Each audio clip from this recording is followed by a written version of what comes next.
Meaning of Faraday cage.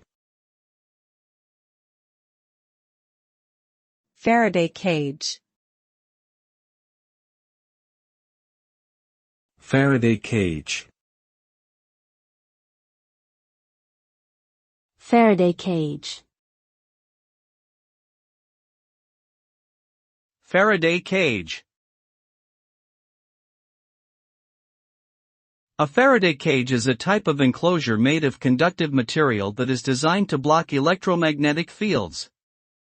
When an external electromagnetic field is applied to the Faraday cage, the charge on the surface of the cage generates an opposing electric field, which cancels out the external field within the cage.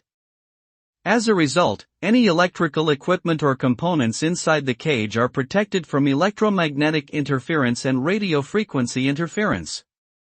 This makes Faraday cages useful in a range of applications, including protecting sensitive electronic devices and preventing electromagnetic eavesdropping.